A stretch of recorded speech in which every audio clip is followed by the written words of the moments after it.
ਮੈਂ ਇੱਕ ਆਦਮੀ ਨੂੰ ਵੇਖਿਆ ਜੋ ਇੱਕ ਉੱਚੇ ਸਿੰਘਾਸਨ ਉੱਤੇ ਵਿਰਾਜਮਾਨ ਸੀ। ਫਰਿਸ਼ਤਿਆਂ ਦਾ ਇੱਕ ਲਸ਼ਕਰ ਉਸ ਦੀ ਆਰਾਧਨਾ ਕਰਦੇ ਹਨ ਅਤੇ ਇੱਕ ਹੀ ਆਵਾਜ਼ ਗਾਉਂਦੇ ਹਨ, ਇਹਨੂੰ ਵੇਖੋ ਜਿਸ ਦੀ ਬਾਦਸ਼ਾਹੀ ਦਾ ਨਾਮ ਹੈ ਸਦੀਵੀ। ਬਾਪ ਅਤੇ ਬੇਟੇ ਅਤੇ ਰੂਹ ਪਾਕ ਦੇ ਨਾਂ ਉੱਤੇ ਆਮੀਨ। ਸਾਡੇ ਪ੍ਰਭੂ ਯਿਸੂ ਮਸੀਹ ਦਾ ਫਜ਼ਲ, ਖੁਦਾ ਬਾਪ ਦਾ ਪ੍ਰੇਮ ਤੇ ਰੂਹ ਪਾਕ ਦੀ ਸਾਂਝ ਤੁਹਾਡੇ ਨਾਲ ਹੋਵੇ ਅਤੇ ਤੁਹਾਡੀ ਰੂਹ ਨਾਲ ਵੀ ਹੋਵੇ। ਮਸੀਹ ਵਿੱਚ ਪਿਆਰੇ ਭੈਣੋ ਤੇ ਭਰਾਓ, ਆਓ ਅਸੀਂ ਇਸ ਨਵੇਂ ਦਿਨ ਲਈ ਖੁਦਾ ਦਾ ਧੰਨਵਾਦ ਕਰੀਏ। ਖੁਦਾ ਨੇ ਸਾਨੂੰ ਬੀਤੀ ਰਾਤ ਅਤੇ ਹੁਣ ਤੱਕ ਸੰਭਾਲ ਕੇ ਰੱਖਿਆ ਹੈ। ਇੱਕ ਨਵਾਂ ਦਿਨ ਸਾਡੇ ਜੀਵਨ ਵਿੱਚ ਜੋੜਿਆ ਹੈ ਆਪਣੇ ਹਰ ਇੱਕ ਸਾਧ ਲਈ ਅਤੇ ਸਾਰੀਆਂ ਨਿਆਮਤਾਂ ਬਰਕਤਾਂ ਖੁਸ਼ੀਆਂ ਲਈ ਅਸੀਂ ਖੁਦਾ ਦਾ ਧੰਨਵਾਦ ਕਰੀਏ ਅਤੇ ਇਸ ਦਿਨ ਨੂੰ ਖੁਦਾ ਦੇ ਨਾਂ ਉੱਤੇ ਸ਼ੁਰੂ ਕਰੀਏ ਤਾਂ ਜੋ ਇਸ ਦਿਨ ਦੇ ਦੌਰਾਨ ਸਾਡੀਆਂ ਸੋਚਾਂ, ਸਾਡੇ ਵਿਚਾਰ, ਸਾਡੇ ਕੰਮਕਾਰ ਖੁਦਾ ਦੀ ਮਰਜ਼ੀ ਦੇ ਅਨੁਸਾਰ ਹੋਣ ਅਤੇ ਅਸੀਂ ਖੁਦਾ ਦੇ ਵਚਨ ਦੇ ਮੁਤਾਬਕ ਫਲਦਾਇਕ ਬਣੀਏ। ਅੱਜ ਦੇ ਦਿਨ ਵਿੱਚ ਅਸੀਂ ਵਚਨ ਦੇ ਮੁਤਾਬਕ 30 ਗੁਣਾ 60 ਗੁਣਾ 100 ਗੁਣਾ ਫਲ ਪੈਦਾ ਕਰ ਸਕੀਏ। ਤੇ ਨਾਲ ਹੀ ਅੱਜ ਖਾਸ ਤੌਰ 'ਤੇ ਅਸੀਂ ਉਹਨਾਂ ਭੈਣਾਂ ਭਰਾਵਾਂ ਲਈ ਇਸ ਪਾਕ ਮਾਂ ਦੀ ਕੁਰਬਾਨੀ ਵਿੱਚ ਪ੍ਰਾਰਥਨਾ ਕਰੀਏ ਜਿਹੜੇ ਕਿਸੇ ਨਾ ਕਿਸੇ ਬਿਮਾਰੀ ਨਾਲ ਪੀੜਤ ਹਨ। ਇਹਨਾਂ ਦਿਨਾਂ ਵਿੱਚ ਖਾਸ ਤੌਰ 'ਤੇ ਅਸੀਂ ਕਰੋਨਾ ਮਹਾਮਾਰੀ ਨਾਲ ਪੀੜਤ ਸਾਰੇ ਹੀ ਬਿਮਾਰ ਭੈਣਾਂ ਭਰਾਵਾਂ ਲਈ ਪ੍ਰਾਰਥਨਾ ਕਰਾਂਗੇ।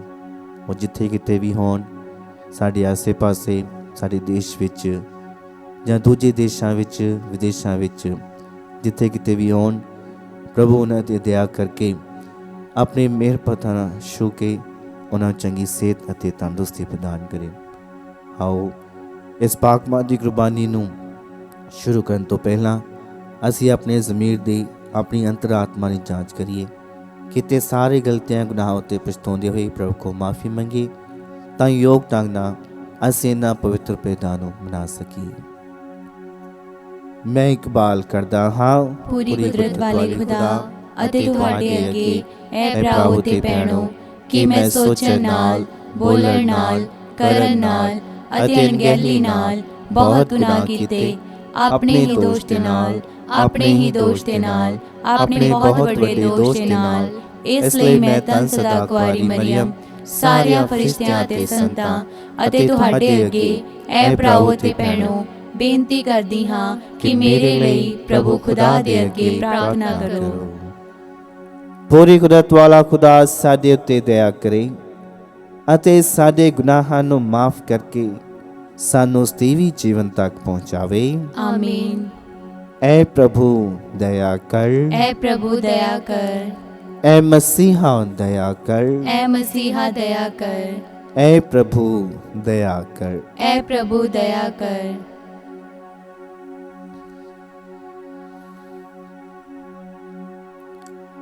ਅਸੀਂ ਪ੍ਰਾਰਥਨਾ ਕਰੀਏ।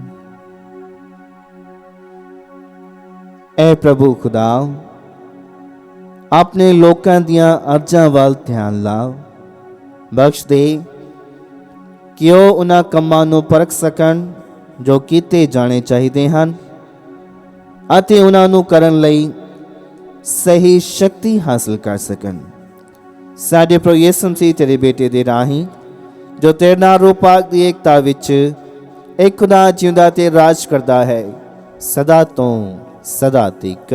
ਆਮੀਨ।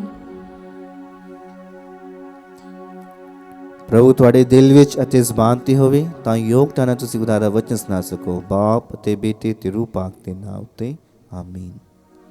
ਪਾਠ ਪਹਿਲਾ ਸੈਮੂਏਲ ਦੀ ਪਹਿਲੀ ਪੁਸਤਕ ਵਿੱਚੋਂ, ਉਸ ਦਾ 4 ਬਾਬ 1 ਤੋਂ 11 ਆਇਤ ਤੱਕ। ਉਸ ਸਮੇਂ ਫਲਿਸਤੀ ਇਸਰਾਏਲੀਆਂ ਨਾਲ ਲੜਨ ਲਈ ਨਿਕਲੇ। ਤਦ ਇਸਰਾਏਲੀਆਂ ਨੇ ਆਪਣਾ ਫੌਜੀ ਕੈਂਪ ਅਬਨਜ਼ਰ ਦੇ ਲਾਗੇ ਲਾਇਆ ਅਤੇ ਫਲਿਸਤੀਆਂ ਨੇ ਅਫੇਕ ਦੇ ਲਾਗੇ। ਸੋ ਫਲਿਸਤੀਆਂ ਨੇ ਇਸਰਾਏਲੀਆਂ ਉੱਤੇ ਚੜ੍ਹਾਈ ਕੀਤੀ ਅਤੇ ਭਿਅੰਕਰ ਲੜਾਈ ਕਰਕੇ ਉਹਨਾਂ ਨੂੰ ਹਰਾ ਦਿੱਤਾ। ਉਹਨਾਂ ਨੇ ਕੋਈ 4000 ਇਸਰਾਏਲੀ ਆਦਮੀ ਉਸ ਦਿਨ ਕਤਲ ਕਰ ਦਿੱਤੇ। ਜਦੋਂ ਬਚੇ ਇਸਰਾਏਲੀ ਫੌਜੀ ਵਾਪਸ ਆਪਣੇ ਕੈਂਪ ਵਿੱਚ ਆਏ ਤਾਂ ਉਹਨਾਂ ਦੇ ਆਗੂਆਂ ਨੇ ਕਿਹਾ, ਪ੍ਰਭੂ ਨੇ ਸਾਨੂੰ ਫਲਿਸਤੀਆਂ ਦੇ ਸਾਹਮਣੇ ਕਿਉਂ ਹਾਰ ਦਿੱਤੀ ਹੈ? ਆਓ ਅਸੀਂ ਸ਼ਿਲੋਹ ਤੋਂ ਪ੍ਰਭੂ ਦਾ ਨੇਮ ਦਾ ਸੰਦੂਕ ਲਿਆਈਏ ਤਾਂ ਜੋ ਉਹ ਸਾਡੇ ਨਾਲ ਚੱਲ ਕੇ ਸਾਡੇ ਵੈਰੀਆਂ ਤੋਂ ਬਚਾ ਕਰੇ। ਇਸ ਲਈ ਉਹਨਾਂ ਸ਼ਿਲੋਹ ਵਿੱਚ ਸੰਦੇਸ਼ਵਾਹਕ ਘੱਲ ਕੇ ਉੱਥੋਂ ਪ੍ਰਭੂ ਦਾ ਨੇਮ ਦਾ ਸੰਦੂਕ ਲਿਆਉਣ ਲਈ ਕਿਹਾ, ਜੋ ਦੋਹਾਂ ਕਰੂਬੀਆਂ ਤੇ ਵਿਰਾਜਮਾਨ ਹੈ। ਨੇਮ ਦੇ ਸੰਦੂਕ ਦੇ ਨਾਲ ਏਲੀ ਦੇ ਦੋਵੇਂ ਪੁੱਤਰ ਹਾਫਨੀ ਅਤੇ ਫਿਨਹਾਸ ਆਏ। ਜਦੋਂ ਨੇਮ ਦਾ ਸੰਦੂਕ ਇਸਰਾਏਲੀ ਕੈਂਪ ਵਿੱਚ ਪਹੁੰਚਿਆ ਤਾਂ ਸਭ ਇਸਰਾਏਲੀਆਂ ਇੱਕ ਵੱਡਾ ਜੈਕਾਰਾ ਬੁਲਾਇਆ, ਜਿਸ ਨਾਲ ਧਰਤੀ ਕੰਬ ਗਈ। ਫਲਿਸਤੀਆਂ ਨੇ ਇਸ ਜੈਕਾਰੇ ਦੀ ਆਵਾਜ਼ ਸੁਣੀ ਤਾਂ ਉਹ ਬੋਲੇ, ਇਬਰਾਨੀਆਂ ਦੇ ਕੈਂਪ ਵਿੱਚੋਂ ਇਹ ਆਵਾਜ਼ ਕਿਸ ਚੀਜ਼ ਦੀ ਉੱਠੀ ਹੈ? ਇਸ ਦਾ ਕੀ ਅਰਥ ਹੈ? ਸੋ ਜਦੋਂ ਉਹਨਾਂ ਨੂੰ ਪਤਾ ਲੱਗਾ ਕਿ ਇਸਰਾਏਲੀਆਂ ਦੇ ਕੈਂਪ ਵਿੱਚ ਨੇਮ ਦਾ ਸੰਦੂਕ ਪਹੁੰਚ ਗਿਆ ਹੈ ਤਾਂ ਉਹ ਬਹੁਤ ਡਰ ਗਏ। ਇਸ ਲਈ ਉਹ ਬੋਲੇ, ਉਹਨਾਂ ਦੇ ਕੈਂਪ ਵਿੱਚ ਦੇਵਤਾ ਪਹੁੰਚ ਗਿਆ ਹੈ। ਇਹ ਤਾਂ ਸਾਡੇ ਲਈ ਬਹੁਤ ਬੁਰਾ ਹੋਇਆ ਹੈ। ਪਹਿਲਾਂ ਕਦੀ ਇਸ ਤਰ੍ਹਾਂ ਦੀ ਘਟਨਾ ਨਹੀਂ ਹੋਈ। ਕੌਣ ਸਾਡਾ ਬਚਾਅ ਇਹਨਾਂ ਦੇਵਤਿਆਂ ਕੋਲੋਂ ਕਰੇਗਾ? ਇਹਨਾਂ ਦੇਵਤਿਆਂ ਨੇ ਤਾਂ ਇਸਰਾਏਲੀਆਂ ਨੂੰ ਉਜਾੜ ਵਿੱਚ ਹਰ ਤਰ੍ਹਾਂ ਦੀ ਮਰੀ ਨਾਲ ਮਾਰਿਆ ਸੀ। ਹੇ ਫਿਲਿਸਤੀਓ, ਆਦਮੀ ਬਣੋ ਅਤੇ ਹੌਸਲਾ ਰੱਖਦੇ ਹੋਏ ਦਲੇਰੀ ਨਾਲ ਲੜੋ, ਨਹੀਂ ਤਾਂ ਅਸੀਂ ਉਹਨਾਂ ਦੇ ਉਸੇ ਤਰ੍ਹਾਂ ਗੁਲਾਮ ਬਣ ਜਾਵਾਂਗੇ ਜਿਸ ਤਰ੍ਹਾਂ ਉਹ ਸਾਡੇ ਹਨ। ਇਸ ਲਈ ਤੁਸੀਂ ਤਕੜੇ ਹੋ ਕੇ ਦਲੇਰੀ ਨਾਲ ਲੜੋ। ਸੋ ਫਲਿਸਤੀ ਤਕੜੇ ਹੋ ਕੇ ਲੜੇ ਅਤੇ ਉਹਨਾਂ ਨੇ ਇਸਰਾਏਲੀਆਂ ਨੂੰ ਬੁਰੀ ਤਰ੍ਹਾਂ ਨਾਲ ਹਰਾ ਦਿੱਤਾ, ਜੋ ਆਪਣੇ ਘਰਾਂ ਨੂੰ ਨੱਠ ਗਏ। ਉਸ ਦਿਨ ਉੱਥੇ ਵੱਡਾ ਕਤਲੇਆਮ ਹੋਇਆ। ਕੋਈ 30,000 ਇਸਰਾਏਲੀ ਫੌਜੀ ਮਾਰੇ ਗਏ ਸਨ। ਪਰਮੇਸ਼ਵਰ ਦਾ ਨੇਮ ਦਾ ਸੰਦੂਕ ਵੀ ਫਲਿਸਤੀਆਂ ਨੇ ਫੜ ਲਿਆ। ਏਲੀ ਦੇ ਦੋਵੇਂ ਪੁੱਤਰ ਹਾਫਨੀ ਅਤੇ ਫਿਨਹਾਸ ਵੀ ਮਾਰੇ ਗਏ। ਇਹ ਪ੍ਰਭੂ ਦੀ ਬਾਣੀ ਹੈ। ਖੁਦਾ ਦਾ ਸ਼ੁਕਰ ਹੋਵੇ। ਰਿਸਪੌਂਸੋਰੀਅਲ ਸਾਮ। Redeem us, O Lord, with your merciful love. Redeem us, O Lord, with your merciful love. Yet now you have rejected us, disgraced us. You no longer go forth with our armies. You make us retreat from the foe. Those who hate us plunder us at will. Your response?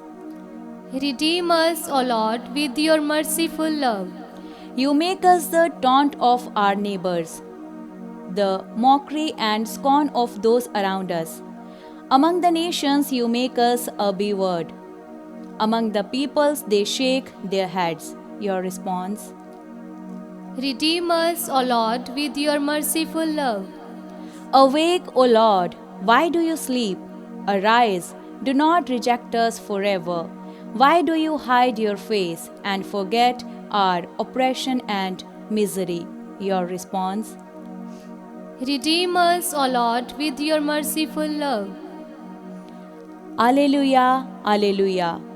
Jesus was proclaiming the gospel of the kingdom and healing every disease and every affliction among the people. Alleluia.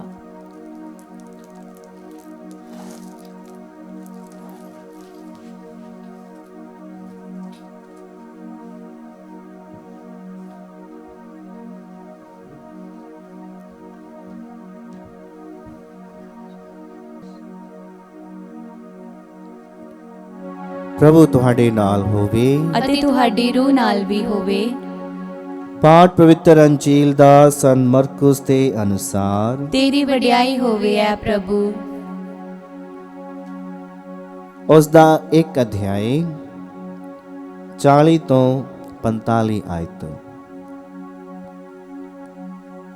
ਇੱਕ ਕੋੜੀ ਬੇਨਤੀ ਕਰਦੇ ਹੋਏ ਯਿਸੂ ਕੋਲ ਆਇਆ ਅਤੇ ਗੋਡੇ ਟੇਕ ਕੇ ਉਸ ਨੂੰ ਕਿਹਾ, ਜੇਕਰ ਤੂੰ ਚਾਹੇ ਤਾਂ ਮੈਨੂੰ ਸ਼ੁੱਧ ਕਰ ਸਕਦਾ ਹੈ।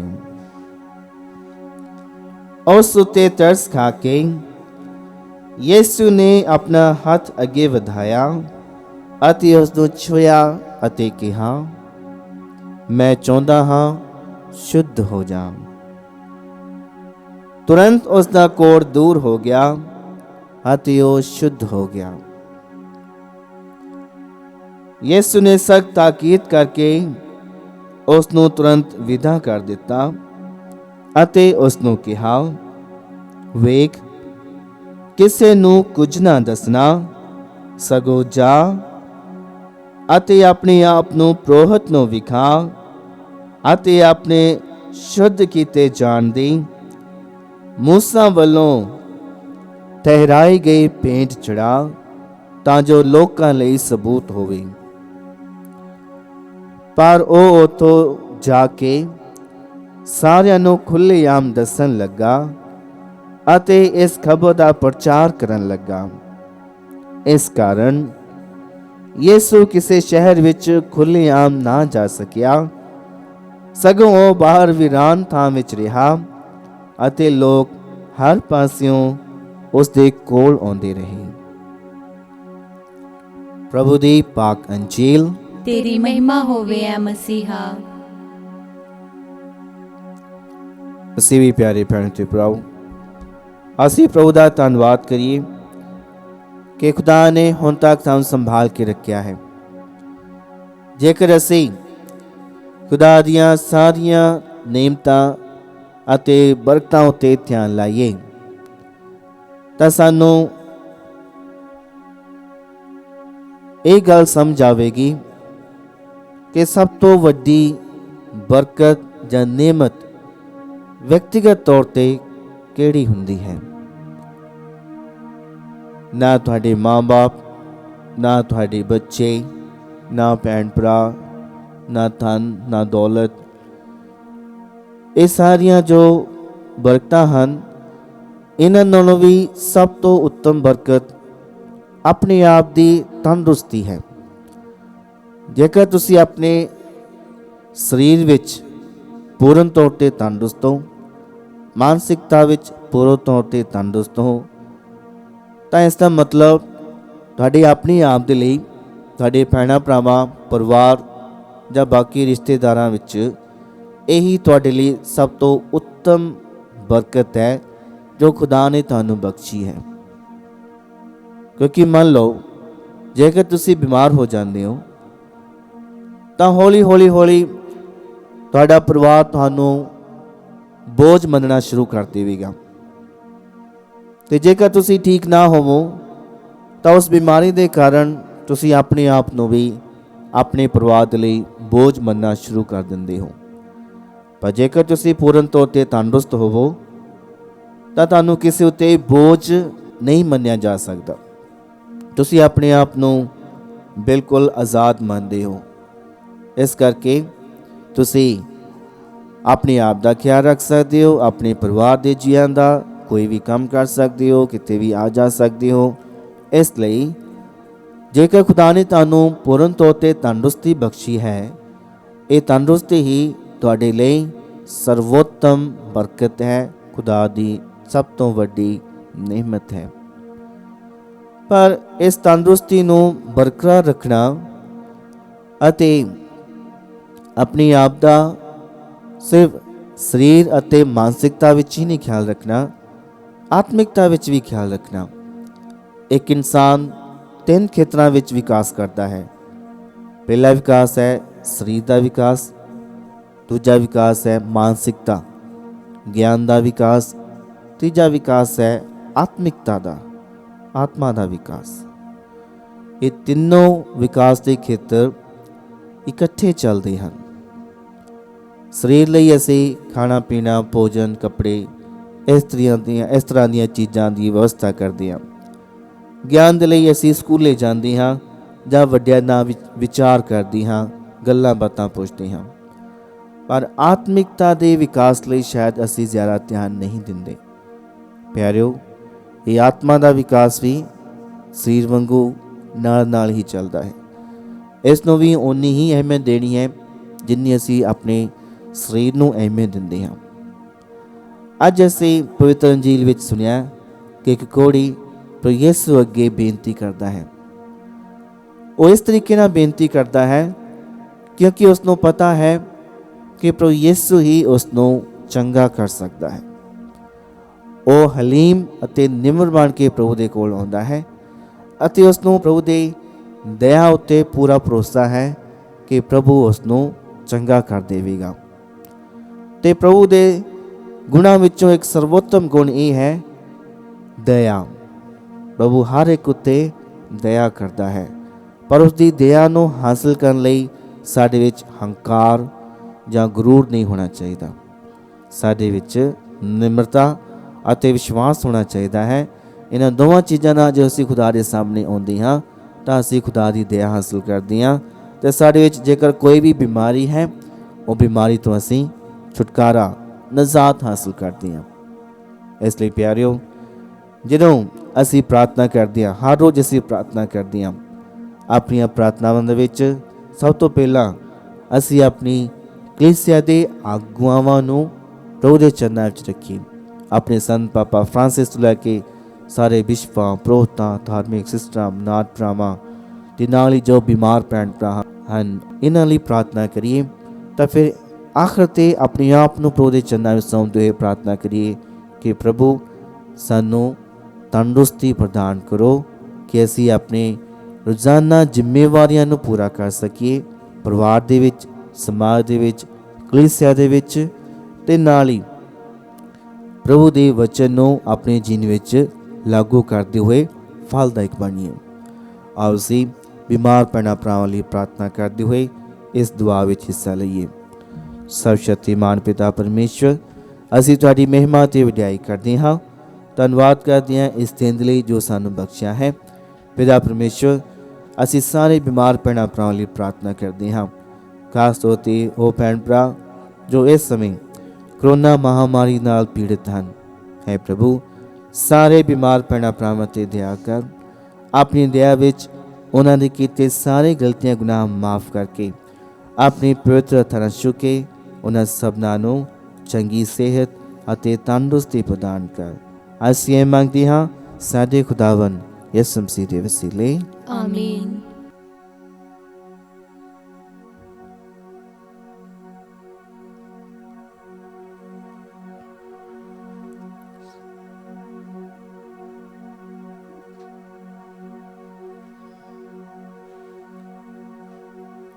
मुबारक है तू ऐ प्रभु सारी सृष्टि दे खुदा, ਕਿਉਂ ਜੋ ਤੇਰੀ ਮਿਹਰਬਾਨੀ ਨਾਲ ਇਹ ਰੋਟੀ ਸਾਨੂੰ ਮਿਲੀ ਹੈ ਜੋ ਅਸੀਂ ਤੈਨੂੰ ਚੜਾਉਂਦੇ ਹਾਂ। ਇਹ ਜ਼ਮੀਨ ਦੀ ਉਪਜ ਅਤੇ ਇਨਸਾਨੀ ਮਿਹਨਤ ਦਾ ਫਲ ਹੈ।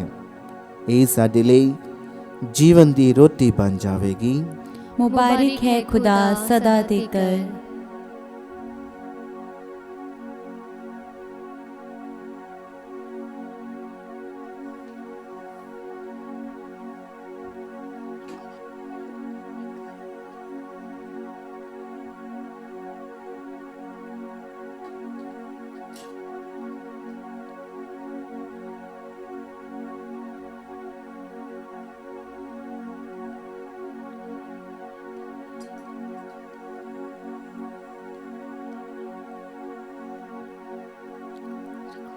ਮੁਬਾਰਕ ਹੈ ਤੂੰ ਐ ਪ੍ਰਭੂ ਸਾਰੀ ਸ੍ਰਿਸ਼ਟੀ ਦੇ ਖੁਦਾ, ਕਿਉਂ ਜੋ ਤੇਰੀ ਕਿਰਪਾ ਨਾਲ ਇਹ ਅੰਗੂਰੀ ਮੈਂ ਸਾਨੂੰ ਮਿਲੀ ਹੈ ਜੋ ਅਸੀਂ ਤੈਨੂੰ ਚੜਾਉਂਦੇ ਹਾਂ। ਇਹ ਅੰਗੂਰੀ ਵੇਲ ਦਾ ਅਤੇ ਇਨਸਾਨੀ ਮਿਹਨਤ ਦਾ ਫਲ ਹੈ। ਇਹ ਸਾਡੇ ਲਈ रूहानी प्याला बन जाएगा। मुबारक है खुदा सदा देकर।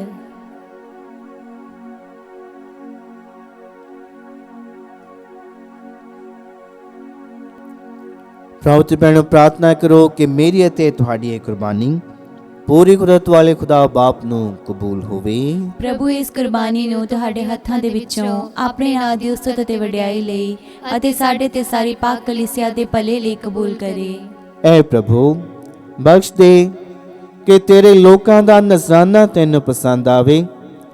ਇਹਨਾਂ ਰਾਹੀਂ ਸਾਡੀ ਭਗਤੀ ਭਰੀ ਦੁਆ ਸੁਣ ਤੇ ਕਬੂਲ ਕਰ ਅਤੇ ਸਾਨੂੰ ਪਾਕੀਜ਼ਗੀ ਵਿੱਚ ਮੁੜ ਬਹਾਲ ਕਰ। ਸਾਡੇ ਪ੍ਰਭੂ ਯਿਸੂ ਮਸੀਹ ਦੇ ਰਾਹੀਂ ਆਮੀਨ।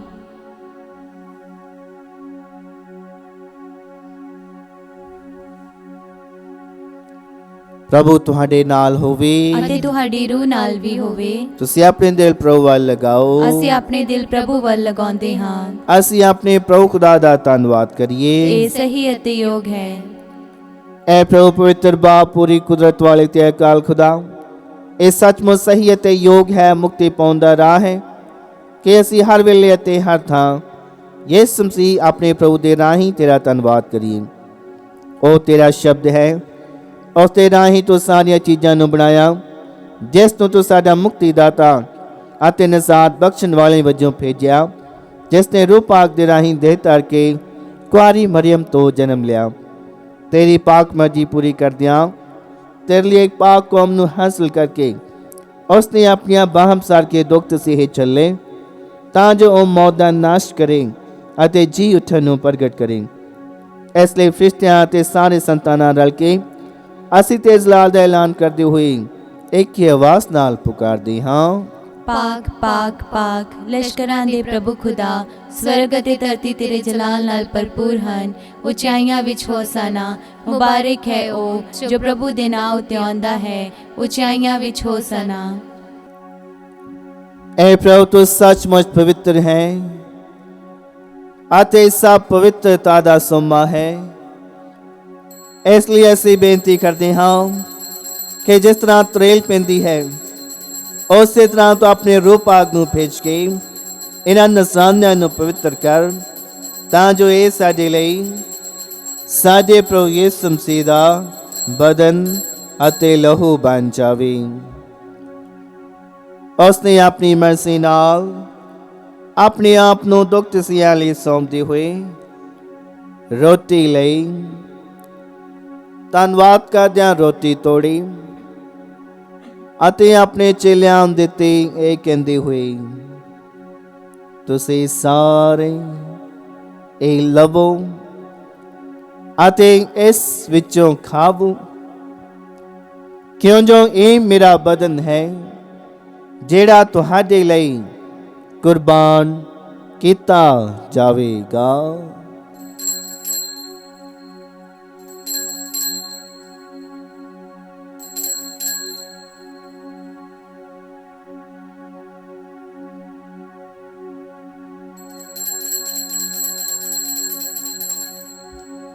ਇਸੇ ਤਰ੍ਹਾਂ ਭੋਜਨ ਕਰਨ ਤੋਂ ਬਾਅਦ ਉਸਨੇ ਪਿਆਲਾ ਲਿਆ तेरा धन्नवाद करदियां बरकत दित्ती।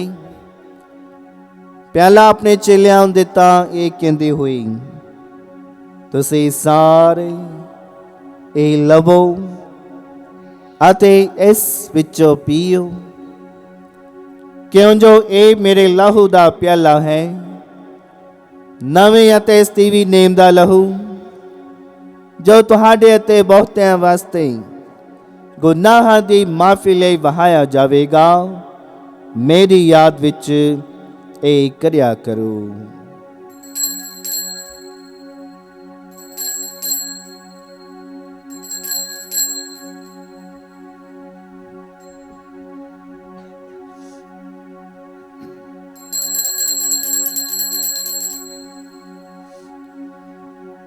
ईमान दा भेद।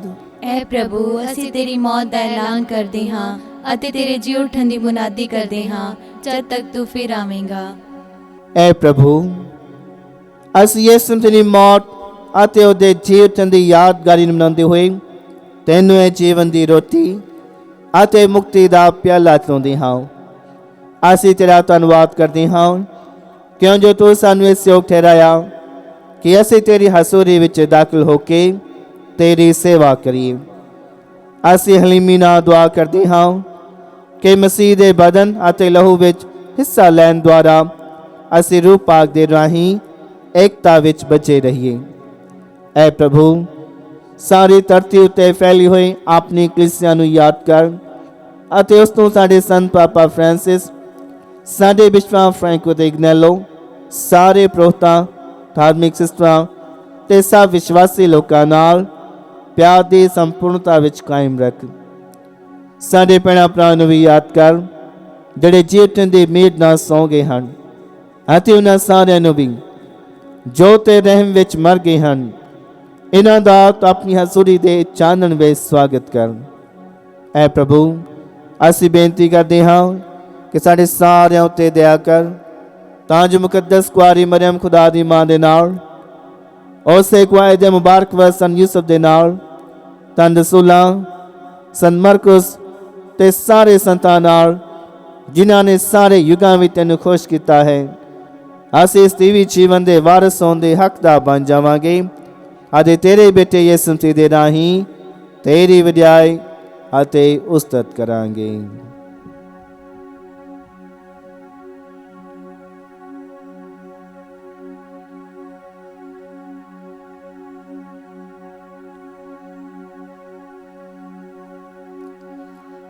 ਉਸ ਦੇ ਰਾਹੀਂ ਤੇ ਉਸ ਦੇ ਨਾਲ ਤੇ ਉਸ ਦੇ ਵਿੱਚ ਐ ਖੁਦਾ, ਪੂਰੀ ਕੁਦਰਤ ਵਾਲੇ ਬਾਪ, ਰੂਹ ਪਾਕ ਦੀ ਏਕਤਾ ਵਿੱਚ ਸਭ ਜਲਾਲ ਤੇ ਵਡਿਆਈ ਤੇਰੀ ਹੀ ਹੈ, ਸਦਾ ਤੋਂ ਸਦਾ ਤੀਕ। ਆਮੀਨ।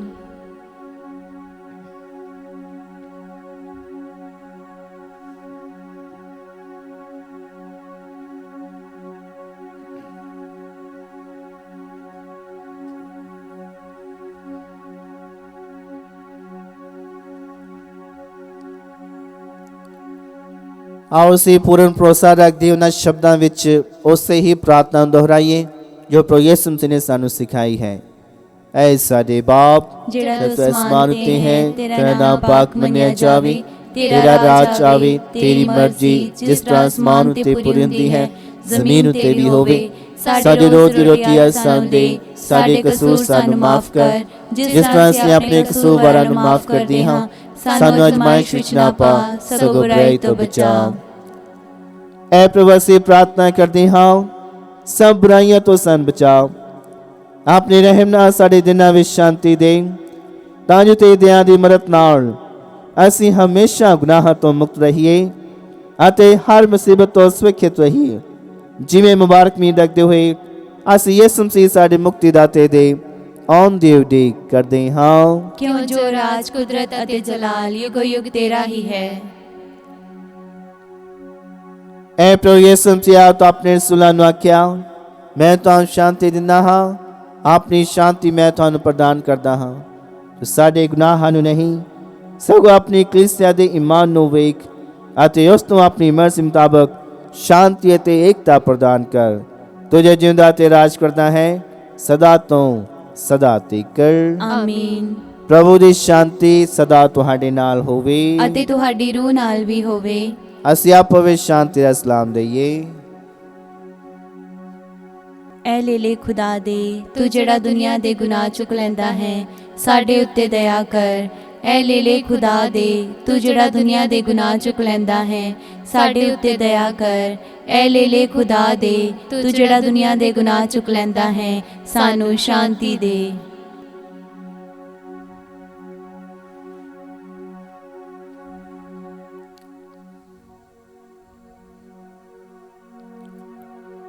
ਵੇਖੋ खुदा दा लेला प्रभु यीशु मसीह, ਇਹਨੂੰ ਵੇਖੋ ਜਿਹੜਾ ਦੁਨੀਆ ਦੇ ਗੁਨਾਹ ਚੁੱਕ ਲੈ ਜਾਂਦਾ ਹੈ। ਧੰਨ ਹਨ ਉਹ ਜਿਹੜੇ ਲੇਲੇ ਦੇ ਭੋਜ ਲਈ ਸੱਦੇ ਗਏ ਹਨ। ਐ ਪ੍ਰਭੂ, ਮੈਂ ਇਸ ਯੋਗਤਾ ਨਹੀਂ ਹਾਂ ਕਿ ਤੂੰ ਮੇਰੀ ਛੱਤ ਥੱਲੇ ਆਵੇਂ, ਪਰ ਇੱਕ ਹੀ ਸ਼ਬਦ ਆਖ ਅਤੇ ਮੇਰੀ ਰੂਹ ਚੰਗੀ ਹੋ ਜਾਵੇਗੀ।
ऐ प्रभु, तेरे कोल तां जीवन दा सोमा है ਅਤੇ तेरे ਨੂਰ ਵਿੱਚ ਅਸੀਂ ਚਾਨਣ ਨੂੰ ਵੇਖਦੇ ਹਾਂ।